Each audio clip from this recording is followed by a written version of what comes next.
Dictation start now. We stand in the middle of the 20th century, and this period has seen far-reaching changes all over the world. There have been wars and revolutions. The tempo of change is very great.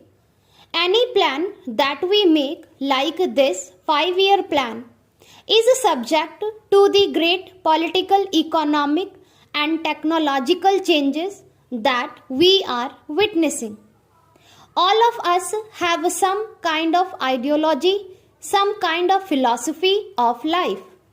We may not be philosophers, but without some kind of philosophical or ideological approach, we would have no yardstick to measure things by, and yet our ideologies and philosophies of life somehow do not fit in with this middle of the 20th century.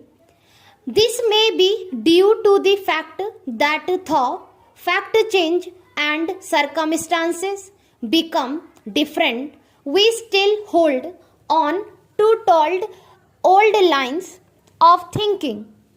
The human mind is singularly conservative and it does not change easily. We hold on, if I may venture to say, so to come out of date philosophical or ideological approaches.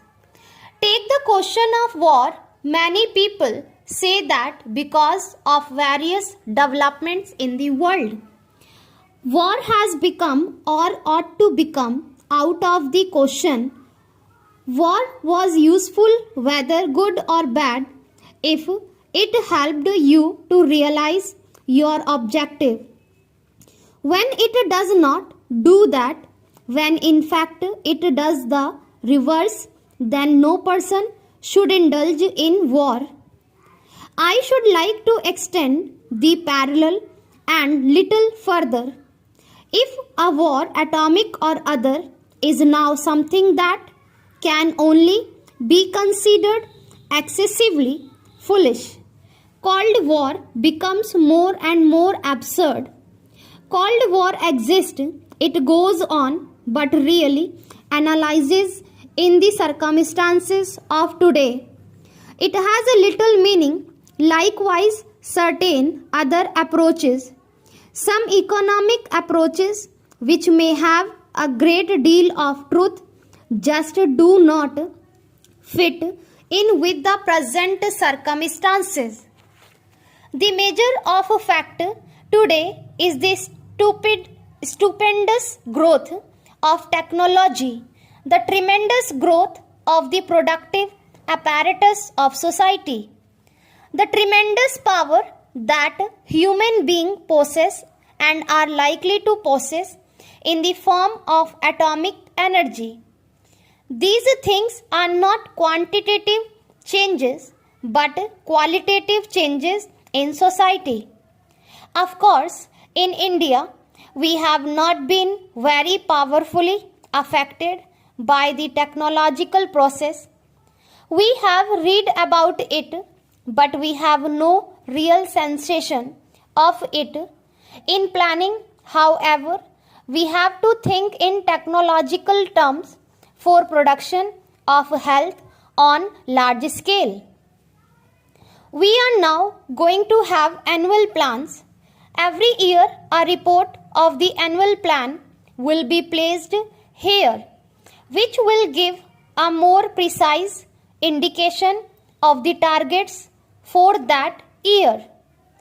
I hope to place a report of the annual plan of the first year of the second 5-year plan before this house during the next session. We have said that our objective is a socialistic pattern of society. I do not propose to define precisely what socialism means in this context because we wish to avoid any rigid or doctrinary thinking. Even in my life, I have seen the world change so much that I do not want to confine my mind to any rigid dogma. But broadly speaking, what do we mean when we say socialist pattern of life?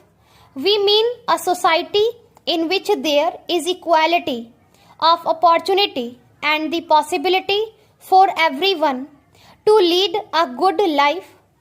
Obviously, this cannot be attained unless we produce the wherewithal to have the standards that a good life implies.